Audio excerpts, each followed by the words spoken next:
Selamat pagi pemirsa. Di tengah langkah yang tertatih-tatih pemberantasan korupsi di Indonesia,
sederhana, kenapa kemudian apa yang terjadi di Amerika Serikat itu bisa berpengaruh kepada kondisi pemberantasan korupsi di Indonesia, Bang?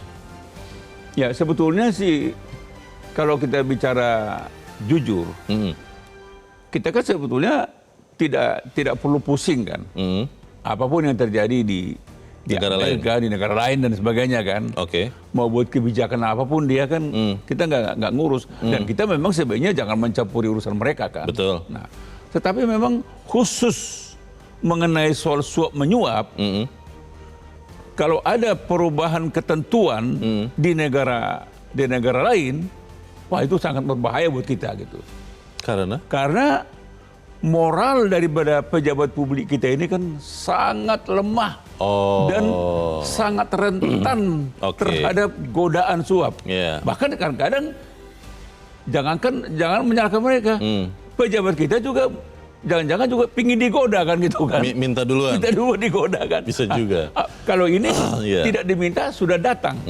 Nah, ini kan selama 50 tahun Amerika itu kan melarang orang Amerika, perusahaan Amerika melakukan penyuapan terhadap pejabat negara lain kan gitu kan. 50 tahun ya? 50 tahun umurnya ini. Itu sudah diatur dengan tegas? Diatur dengan tegas dengan undang-undang apa namanya itu? Praktek korupsi asing. Undang-undang praktek korupsi asing. Nah, dilarang keras itu. Iya. Nah, tiba-tiba sekarang larangan itu dibekukan sementara. Jadi dibekukan. Kita bisa terjemahkan, boleh dong mereka menyuapkan. Nah, ketika larangan itu aja ada, kita juga mudah disuap. Apalagi larangan itu tidak ada. Ini kan semacam gempa ini, Leo. Jadi ini betul-betul warning. Ini gempa besar ini, berbahaya nih. Ini saya khawatir kalau pemerintah tidak mewaspadai kebijakan baru ini, mungkin ke depan tiap hari kita lihat pejabat kita akan disuapkan gitu kan. Ibaratnya gempanya di Amerika Serikat, tsunami-nya sampai di Indonesia. Meledaknya di sini. Iya.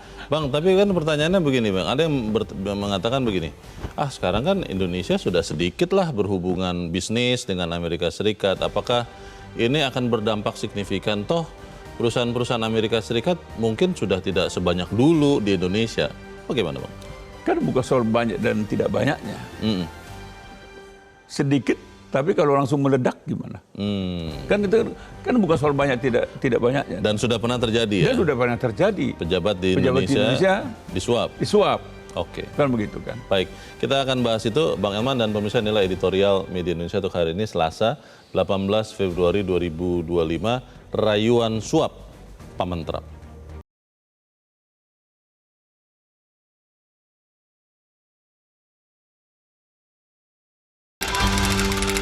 Rayuan suap Pamentrap.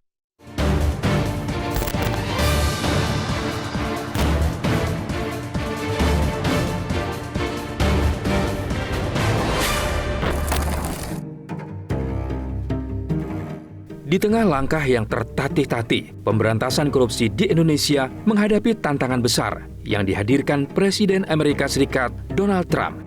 Pada Senin 10 Februari pekan lalu, Trump menaikkan perintah eksekutif untuk membekukan penerapan Foreign Corrupt Practice Act atau FCPA atau Undang-Undang Praktik Korupsi Asing. Blade itu prinsipnya melarang penyuapan terhadap pejabat di negara lain. Larangan mengikat tidak hanya warga dan perusahaan Amerika Serikat, melainkan juga perusahaan multinasional yang berbisnis di Amerika Serikat. Trump memerintahkan Departemen Kehakiman Amerika Serikat menghentikan sementara hampir semua proses investigasi kasus suap terhadap pejabat di negara lain. Penangguhan berlaku selama 6 bulan ke depan dan dapat diperpanjang. Trump berdalih, Blade yang telah diterapkan hampir setengah abad tersebut menghambat daya saing bisnis para investor dan badan usaha asal Amerika Serikat di negeri orang. Jaksa Agung Amerika Serikat Pam Bondi mendapatkan mandat untuk meninjau dan merevisi pedoman penegakan hukum berdasarkan FCPA. Pemerintah eksekutif Trump merupakan pukulan besar bagi gerakan anti korupsi global. FCPA selama ini bak suar pemberantasan korupsi. Penerapan undang-undang tersebut berhasil menguak skandal-skandal suap oleh berbagai perusahaan, baik dari Amerika Serikat maupun perusahaan multinasional yang berafiliasi dengan Amerika Serikat. Yang terjerat pun bukan hanya yang kaleng-kaleng. Sebut saja raksasa jasa keuangan Amerika Serikat, Goldman Sachs, yang pada 2020 kedapatan menyuap pejabat di Malaysia. Pejabat Indonesia tidak luput dari aksi rasuah perusahaan asing. Investigasi Amerika Serikat bersama dengan otoritas Inggris dan Prancis mengungkap skandal suap yang dilakukan Airbus, Rolls-Royce, PLC, Aviance de Transport Regional atau ATR, dan Bombardier Incorporated turut terlibat. Selain Indonesia, Airbus mengaku telah menyuap pejabat di Malaysia, Sri Lanka, Taiwan, dan Ghana selama periode 2011-2015. Kasus tersebut mengantarkan KPK menjerat mantan Direktur Utama PT Garuda Indonesia, Emir Syah Sattar. Pada 8 Mei 2020, Emir Syah dinyatakan terbukti menerima suap senilai 46 miliar rupiah dalam pengadaan mesin dan pesawat di Garuda. Ia divonis buih 8 tahun dan denda 1 miliar rupiah. Teranyar, investigasi otoritas Amerika Serikat mengungkap praktik suap SAP, raksasa teknologi informasi asal Jerman, ke pejabat Indonesia. Departemen Kehakiman Amerika Serikat pada pertengahan Januari lalu mengatakan kasus rasuah itu terjadi sekitar 2015 dan 2018. Suap diberikan kepada pejabat, termasuk di Kementerian Kelautan dan Perikanan atau KKP, serta Balai Penyedia dan Pengelola Pembiayaan Telekomunikasi dan Informatika. Bentuk suap beragam, mulai dari uang, barang mewah, sampai dengan sumbangan politik. Sejauh ini, belum ada tindak lanjut konkret dari KPK maupun Kejaksaan Agung untuk mengusut kasus suap yang sudah diakui SAP tersebut. Kebijakan Trump tidak ubahnya membuka kerangkeng rasuah bisnis global. Jika dengan larangan menyuap pejabat asing saja rasuah masih merebak, bagaimana ketika larangan dicabut? Rayuan korupsi akan semakin lantang. Indonesia yang tergolong negara korup berdasarkan indeks persepsi korupsi oleh Transparansi Internasional bakal menjadi sentra pembiakan para koruptor. Benteng yang tersisa tinggal dari dalam negeri, berupa pencegahan dan penindakan tegas korupsi. KPK bersama Kejagung, kepolisian, hingga jajaran peradilan menjadi ujung tombak. Itu tidak mudah, perlu kerja keras, bebas dari pengaruh politik ataupun kekuasaan, serta menjunjung tinggi integritas. Jangan sampai tikus-tikus di negeri ini hidup semakin nyaman dan terus berpiak.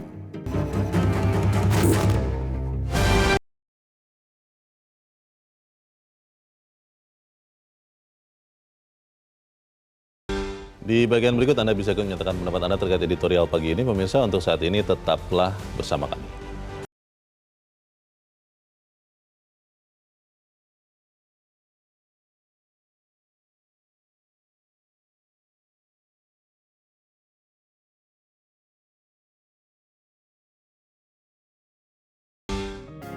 Media Indonesia mengajak Anda untuk mengakses fitur premium e-paper. Dengan sajian konten berbasis intelektual dan meneguhkan kebangsaan, Media Indonesia tampil dengan lebih dinamis melalui e-paper Media Indonesia yang dapat Anda akses kapan saja, di mana saja. Caranya mudah, download aplikasi Media Indonesia di Android atau ketik link ePaper.mediaindonesia.com atau bisa scan QR Code pada layar kaca Anda. Klik tab ePaper di bagian samping layar tablet Anda, daftarkan data diri, serta pilih paket berlangganan ePaper Media Indonesia sesuai dengan kebutuhan Anda. Nikmati juga bonus spesial tambahan 4 halaman rubrik fokus setiap hari. Semua bisa Anda dapatkan hanya di ePaper Media Indonesia. Untuk informasi lebih lanjut, hubungi customer service di nomor 0811 1201 2018 atau kunjungi media sosial @media Indonesia. Media Indonesia, referensi bangsa. Terima kasih Anda masih bersama kami pemirsa, dan sekarang kita akan mendengarkan bagaimana pendapat dari pemirsa Metro TV. Kita saat ini sudah terhubung dengan pemirsa Metro TV di Tanjung Selor, Kalimantan Utara, Pak Yunus Luat. Pak Yunus, selamat pagi. Selamat pagi, salam sejahtera untuk seluruh warga NKRI tercinta. Bung Leo izin, kami berharap dari pelosok Kalimantan Utara, Tanjung Selor, Kabupaten Belungan, mohon supaya pakar-pakar keuangan kita, pakar-pakar hukum kita, profesor-profesor andalan kita, ya kalau bisa coba berpikirlah yang bagus, apakah berkenan kalau ada intervensi dari pihak negara lain, walaupun negara adidaya. Mohon maaf, saya ini orang kecil, Pak, tapi kita berpikir ketika ada penegakan hukum, terus ada pula oknum tertentu dengan lambang besar ini untuk mengintervensi, saya kok rasanya kurang tepat rasanya. Karena ini kan kewenangan otonomnya negara Kesatuan Republik Indonesia tercinta. Jadi sekali lagi berharap kepada pakar-pakar hukum kita, profesor-profesor terhebat kita, andalan kita, mari rembuk. Kemudian dengan ahli keuangan kita dan lain sebagainya. Karena ini penegakan hukum. Saya kira ini yang bisa saya sampaikan supaya semua kejadian-kejadian yang lalu, kalau bisa saya sederhana aja permintaan saya, Pak. Kita ini memerlukan anggaran. Daerah kami ini daerah susah. Tempat pemerintahan dan lain sebagainya. Kalau bisa uang-uang yang dikorupsi itu diambil untuk membangun daerah. Uangnya bagus, tapi cara orang yang mengambilnya kurang bagus. Oleh sebab itu kembalikan ke negara. Bangun, mohon izin, Kalimantan Utara, Tanjung Selor sampai ke Pesok, Tanjung Selor sampai ke Sekatak, Tanjung Selor sampai ke Malinau dan sebagainya. Baik, terima kasih Pak Yunus Luat di Tanjung Selor, Kalimantan Utara. Selamat pagi, Pak. Kelihatannya Pak Yunus sepikiran dengan kita, Bang Elman, bahwa apapun yang terjadi di negara lain yang mungkin akan berdampak atau memang berdampak kepada pencegahan korupsi, yang penting bagaimana penegakan hukum di Indonesia. Bagaimana, Bang? Ya, artinya gini, sebetulnya tantangan kita hari ini dan ke depan adalah bagaimana menyiapkan moral para semua pejabat publik. Jadi mestinya idealnya kan pejabat publik ini kan tidak mau lagi disuapkan. Karena dia sudah mendapat penghasilan. Remunerasi dari negara. Sudah mendapat penghargaan. Sudah mendapat fasilitas. Nah, ketika dia sebagai pejabat publik, mestinya dia tidak boleh dan tidak mau lagi menerima suap. Tapi faktanya kan seperti yang kita sampaikan di awal, justru mereka juga suka menggoda juga. Malah memancing-mancing. Memancing-mancing kan gitu kan. Nah, ini tantangan buat pemerintah. Di tengah kesulitan kita sekarang untuk mencari duit, untuk menyiapkan anggaran untuk kebutuhan kita. Nah, di sini mestinya kan pengetatan terhadap pejabat publik untuk tidak korupsi itu harus ditingkatkan. Jadi mestinya kan pengawasan itu harus lebih ditingkatkan lagi kan. Nah, di sini pentingnya kita harapkan aparat penegak hukum, ya kepolisian, ya kejaksaan, ya KPK, bahkan pengadilan harus betul-betul melaksanakan tupoksinya. Baik. Pak Elman, nanti ada dua pertanyaan yang saya ingin tanyakan ke Bang Elman. Yang pertama adalah, apakah dengan hilangnya undang-undang di Amerika itu membuat kemudian pejabat yang menerima suap dari Amerika atau dari negara lain itu menjadi lepas atau bebas dari jeratan hukum di Indonesia, dan bagaimana tindakan selanjutnya kita bahas di bagian berikut. Pemirsa tetap bersama kami, editorial Media Indonesia segera kembali.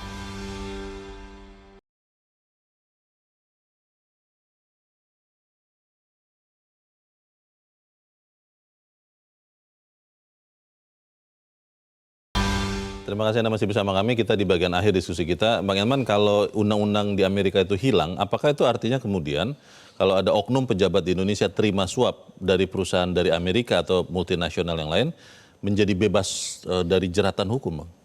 Undang-undang anti korupsi kita mengatakan siapapun yang memberi suap, entah dari manapun itu datangnya, itu tetap suap. Dari luar negeri juga, dari Amerika juga Sama tetap suap? saja, tetap korupsi. Jadi yang menerimanya tetap koruptor. Tetap terjerat ya? Terjerat undang-undang anti korupsi. Oke. Jadi sebetulnya itu yang kita katakan, mau kebijakan apapun dari negara lain, dalam hal ini Amerika, itu semestinya kita nggak usah ambil pusing. Karena toh sebetulnya kan aturannya tetap. Iya. Jadi mau dibekukan, mau tidak dibekukan nggak soal, aturannya tetap. Jadi ketika ada pejabat kita menerima dari orang Amerika misalnya, tetap dia dijerat, dijerat undang-undang anti korupsi. Dan kita tidak perlu menunggu yang dari sana, ya kan? Tetap ini. Jadi ini sebetulnya ini tantangan, tantangan buat pemerintah, tantangan buat negara kita, gitu. Dan tantangan buat pejabat publik. Dan mestinya kan itu yang dari dulu kita harapkan, aparat penegak hukum ini mestinya putuskanlah, vonislah para koruptor ini seberat-beratnya. Supaya ada efek jera ya? Nah ini kan seperti kasus timah kan, kan bagus itu pengadilan tinggi, diperberat 20 tahun. Tapi, malah sebetulnya kalau bisa kan seumur hidup. Tapi gitu. dibanding loh itu Bang, kasasi loh mereka itu. Ya kita harapkan itu linear kan. Jadi putusan pengadilan tinggi itu udah bagus. Nah ini yang kita harapkan. Jadi kita nggak usah tergoda, nggak usah terganggu tentang putusan apapun dari Amerika ini ketika mereka membekukan undang-undang namanya korupsi ini, praktek korupsi asing ini, kita nggak usah peduli. Perkuat di Indonesia. Justru dengan ini tantangan baru kita harapkan nanti angka korupsi di Indonesia ini makin berkurang kan. Indeks persepsi korupsinya makin meningkat kan.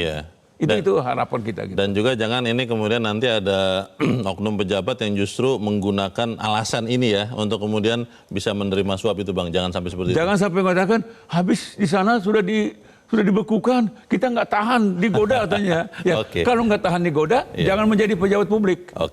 Kita harapkan para pejabat kita tetap ingat kepada isi sumpah atau janji jabatannya untuk tidak mencuri dari rakyat. Pokoknya jangan berlindung, nggak tahan digoda. Jangan sampai tidak tahan rayu. Bang Elman Saragih, terima kasih sudah di tempat ini. Selamat pagi Bang. Pemirsa, benteng yang tersisa tinggal saat ini dari dalam negeri berupa pencegahan dan penindakan tegas korupsi.